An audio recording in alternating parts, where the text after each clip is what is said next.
और उस गंभीर मुद्दा पे अगर आप संदेश वाहक नहीं बनते हैं तो फिर हम लोगों की दशा सुधरने वाली नहीं है।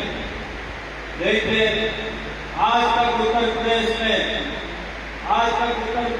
या सवर्ण जाति के लोग मुख्यमंत्री हुए, या पिछड़ी जातियों में यादव समाज, जाट समाज के मुख्यमंत्री हुए, या दलित समाज के सिर्फ जाट समाज के मुख्यमंत्री हुए।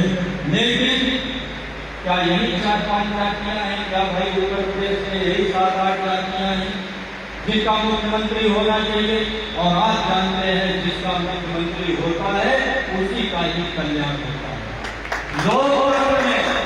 लोकतंत्र में सबसे बड़ी पावर राज्य सरकार को है, न किसी सामाजिक संगठन को है, न किसी सांस्कृतिक संगठन को है, न किसी और संगठन को है। राजनीति में मतलब पूरे देश में लोकतंत्र में सबसे बड़ी पावर है तो राज्य सत्ता के पास पावर है। राज्य सत्ता को फांसी चढ़ा सकती है, आपको झूठे मुकदमे में फंसा करके आपको आजीवन कारावास दे सकती है, आपकी धन संपत्ति कुर्क कर सकती है, उसको अधिग्रहण कर सकती है। और आपको देख रहे हैं जो शासन सत्ता में बैठते हैं उन्हीं का विकास हो रहा है। वैसे देश नहीं चलेगा, ऐसे देश नहीं चलेगा। अब लोक मोर्चा ने संकल्प किया है कि हम लोक मोर्चा की सरकार बनाएंगे। और लोक मोर्चा की सरकार बनेगी कैसे? आप जानते हो सरकार तभी बनती है जब 403 विधानसभाओं पर हम लोग चुनाव करेंगे। लोक मोर्चा की सरकार ऐसे नहीं बन जाएगी कि आपके संकर समाज में 2 विधायक हो जाए, 1 मंत्री बन जाए, सैनिक समाज में 2 विधायक हो जाए, 1 मंत्री बन जाए। हम खेतिहर समाज के लोगों की, हम पिछड़े समाज के लोगों की, हम मजदूर समाज के लोगों की, हम कारीगर समाज के लोगों की, हम शिल्पकार समाज के लोगों की सरकार तब बनेगी जब हम एकजुट होकर लोक मोर्चा के झंडे में चले आए और 400 सीटों पर हम लड़ करके अपने अधिक से अधिक विधायक लगभग 300 विधायक देते।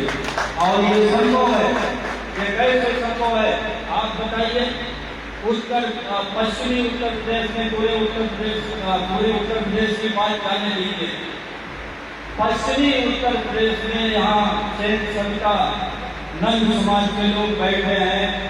आज तक आपको एमएलए का चुनाव लड़ने के लिए जब से 1952 से चुनाव हो रहा है, 1952 से चुनाव हो रहा है उत्तर प्रदेश में, 1952 से लेकर आज तक पश्चिमी उत्तर प्रदेश में यानी मुरादाबाद मंडल में, अलीगढ़ मंडल में, मेरठ मंडल में, सहारनपुर मंडल में, आगरा मंडल में, अलीगढ़ मंडल में आप बताइए कि नंद सेन संकर समाज को कितने टिकट मिले भाई? कभी आपके भाई कितने टिकट? कभी नहीं मिले, कभी नहीं टिकट मिले। इसी प्रकार से पाल को नहीं मिला, प्रजापति को नहीं मिला, विकास कश्यप शायद कभी लड़ भी हो तो लड़ भी हो। लेकिन ये लोग जो पिछड़ों की बात करते हैं, जो वंचितों की बात करते हैं, जो बहुमत की बात करते हैं, जो तृतीय की बात करते हैं, जो सामाजिक न्याय की बात करते हैं, जो समाजवाद की बात करते हैं, ऐसे लोगों ने सिर्फ बड़ी जातियों के साथ अपना राजनीतिक गठबंधन बनाया, या उन लोगों के साथ राजनीतिक गठबंधन बनाया जो पिछड़ों में भी अगड़े लोग, पिछड़ों में भी सामने पैदा हो गए, पिछड़ों में भी अगड़े लोग पैदा हो गए। अब लोक मोर्चा ने ये संकल्प किया है कि पश्चिमी उत्तर प्रदेश में ही, पूरा उत्तर प्रदेश को नहीं जाने दीजिए, पश्चिमी उत्तर प्रदेश में ही हम लोग कम से कम 10 टिकट नंद सेन संकर समाज को देंगे। 10 टिकट आप स्वतंत्रता के बाद एक भी टिकट नहीं पाए, और यहाँ लोक मोर्चा एक ही चुनाव में आपको 10 टिकट देगा। हम 10 टिकट पाल को देंगे, 10 टिकट प्रजापति को देंगे, हम 20 टिकट कश्यप किसान मतदार को देंगे, हम 20 20-25 टिकट सैनिकों को देंगे और सब लोग मिल करके एकजुट होकर के गांव-गांव एक मैसेज दे जाएंगे, ये संदेश दे जाएंगे कि अगर दिनेश भैया के हाथों को मजबूत करना है, अगर दिनेश भैया को सरकार में जाकर इनको डिप्टी सीएम बनाना है और इनको सरकार चलाने का हक आपको देना है, अगर दिनेश भैया आपके शिक्षा के लिए, आपके सम्मान के लिए, आपके इज्जत के लिए, आपके चिकित्सा के लिए, आपके रोजगार के लिए अगर वो लड़ाई लड़ेंगे तो आपको 100% हक मिलेगा। हम लोगों ने इसलिए किया है कि आज लोग मोर्चा 40% से 5 पिछड़ों में जानते हैं, उसमें जाट निकाल दीजिए, गुजर निकाल दीजिए, सैनी को भी निकाल दीजिए, यादव को भी निकाल दीजिए, बाकी को भले कुर्मी को भी निकाल दीजिए, बाकी को बचते हैं और पिछड़े हैं पाल, नाई, नंद, सेन, सविता, बिंद, मल्ला, कश्यप, प्रजापति, ये जो जातियां हैं इसी ढंग से दलित समाज की तमाम जातियां हैं जिनको स्वतंत्रता के बाद टिकट नहीं दिया गया। बहुजन समाज पार्टी ने दलित के नाम पर एक जाट विशेष को बढ़ाया, सिर्फ जाटों को बढ़ाया। हम लोगों ने जाटों और गैर जाटों का भी टिकट अलग कर दिया है। अब 80 टिकट हम लोग जाटों समाज को देंगे और सारी 80 टिकट में 40 जाटों समाज को मिलेगा और 40 गैर जाटों को मिलेगा। ये पहली बार लोग मोर्चा ने जो 80 सामाजिक न्याय की लड़ाई है, जिसमें हम सही अर्थों में आपको विधायक बनाएंगे, आपको सरकार में पहुंचाएंगे और आप लोगों के बीच से ही शासन सत्ता में पहुंचकर दिनेश ठाकुर जी आपका और आपके बच्चों का स्वर्णिम भविष्य लिखने का कार्य करेंगे।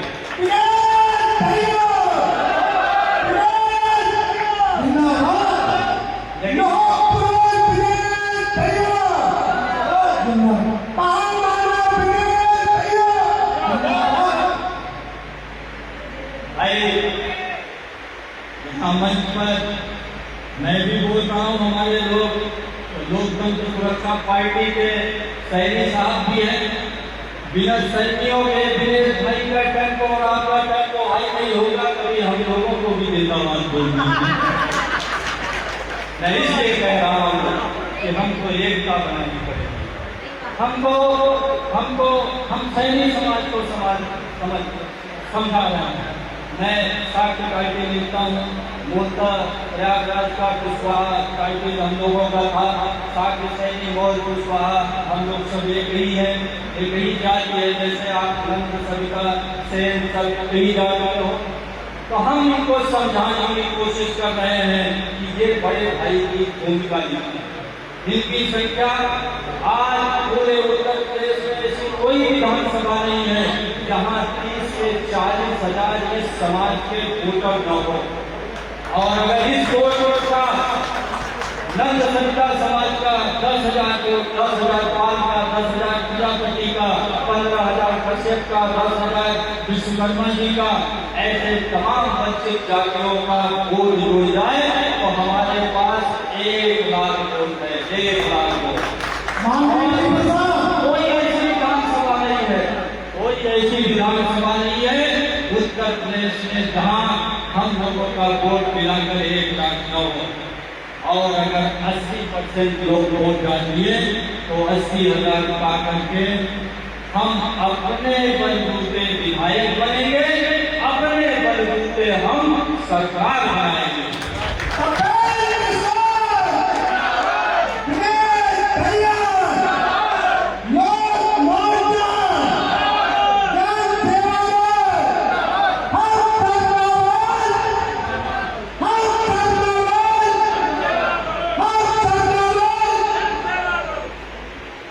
सबसे जरूरी काम है कि जो सामने बैठे हुए लोग हैं इनको विश्वास हो जाए, इनको यकीन हो जाए यहाँ की लोग मोर्चा की सरकार बनने जा रहे हैं। ये जिस दिन आपको यकीन हो जाएगा, विश्वास हो जाएगा, सैनिक समाज के लोग, नंद समाज के लोग, कश्यप समाज के लोग, पाल समाज के लोग, ये लड़ाई गांव गांव और घर घर ले जाएंगे। आपको आंदोलन की जरूरत नहीं है, आपको व्हाट्सएप पर रोना रोने की जरूरत नहीं है, आपको मांग प्रस्तुत करने की जरूरत नहीं है। लोकतंत्र में भारत की जनता ही भारत की सरकार है, भारत की सत्ता है, भारत की पद विधाता है। और अगर हम इस देश के बहुसंख्यक लोग हैं तो क्यों रो रहे हैं? तो इसलिए रहे हैं कि आपके बीच से अब तक सिर्फ दबाए गए हुए लोग आए, अब तक सिर्फ ऐसे लोग आए कि उन्होंने नंद समाज को इकट्ठा किया और एक एमएलसी बना दिया। देखो पंचों, आपका एक एमएलसी तो हो गया, एक को कोई छोटा मोटा विभाग देकर राज्यमंत्री का दर्जा दे दिया या किसी निगम का अध्यक्ष बना दिया। और बड़े आश्चर्य की बात है कि हर बात के लिए भारतीय जनता पार्टी ने एक वो खोल रखा है, एक आयोग नंद बिरादरी के लिए एक आयोग खोल दिया है। क्या केश कंकन या शिल्प आयोग कई जगहों पर बना दिया है, उसमें अध्यक्ष बना रहे हैं।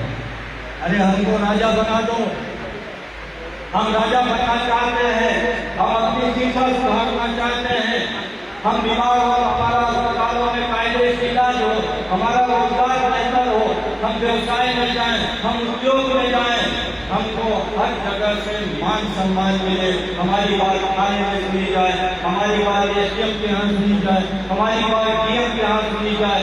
ये तभी सुनी जाएगी जब दिल्ली के डिप्टी सीएम के कुर्सी पर रमेश भाई बैठ बैठे सब सुनी जाएगी।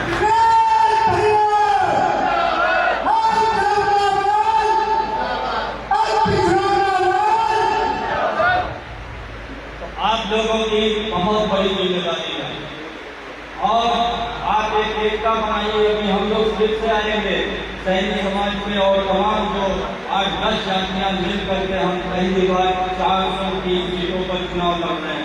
हम किसी के साथ गठबंधन नहीं करेंगे, हम भाजपा के साथ नहीं जाएंगे, सपा के साथ नहीं जाएंगे, क्योंकि सपा बसपा की सरकार भेज चुके हैं। सपा का क्या एजेंडा है? आप जानते हो, अपना विकास, अपने परिवार का विकास और अपने जाति का विकास। यहाँ ढेर सारी जातियां हैं, तमाम वंचित जातियां हैं। लोग सोचा सबका विकास करेगी, सबका विकास करेगी। और इसी प्रकार भारतीय जनता पार्टी आप देख रहे हो 27,000 विद्यालय बन लो। जब विद्यालय नहीं होंगे तो हमारे बच्चे पढ़ेंगे कहाँ? राजस्थान में उन्होंने तमाम विद्यालय बंद कर दिए जो बीजेपी की सरकार थी, मध्य प्रदेश में बंद कर दिया और उत्तर प्रदेश, राजस्थान, मध्य प्रदेश में भारतीय जनता पार्टी की सरकारों ने यूनिवर्सिटी के फीस बढ़ा दिए, इंजीनियरिंग कॉलेज के फीस बढ़ा दिए, IIT के बढ़ा दिए, IIM के बढ़ा दिए, मेडिकल कॉलेज के बढ़ा दिए। आपको पता है प्राइवेट मेडिकल कॉलेज में MBBS की फीस कितनी है? 12 लाख के 18 लाख सालाना। भाई कोई गरीब का आदमी पढ़ता है, गरीब का बच्चा पढ़ता है। और इस देश में 90% लोग गरीब हैं और ये जानबूझकर गरीब रखना चाहते हैं। हमारा देश तो अमीर है लेकिन 90% लोग गरीब हैं, यही 10% लोग पढ़े लिखे। और आप ये बुराई में न रहिए, अगर देश को चलाने का जिम्मा आपने न लिया, शासन सत्ता की कमान संभालने का आपने इरादा न किया और मजबूती से मिलकर शासन सत्ता पर कब्जा न किया, तो आज इस देश को बहुत जरूरत भी है इस निकालते न रहेंगे। 15% लोग हैं, सवर्ण जातियों के 22 करोड़ हुए, रशिया की पॉपुलेशन 14 करोड़ है। 14 करोड़ में वो ये देश अपने आप में मजबूत है। यही 22 करोड़ लोग यही सरकारी नौकरी में जाएंगे, धन होगा, संपत्ति होगा, सेना में जाएंगे, जज बनेंगे, मजिस्ट्रेट बनेंगे। और हम लोग ऐसे गरीबी विपन्नता में कोई हल जोड़ता रहेगा, कोई दुर्गा बनाता रहेगा, कोई बंगला चलाता रहेगा, कोई चूल्हा चलाता रहेगा। हम लोग ऐसे करते रहेंगे, कब तक करते रहेंगे? आप लोग मजबूत होइए। इस देश में मैं बता देना चाहता हूँ कि शासन सत्ता ने आज तक ये जो हाई कास्ट जाति अपने को कहते हैं, सामान्य जातियां या सवर्ण जातियां हैं, आज तक इस देश में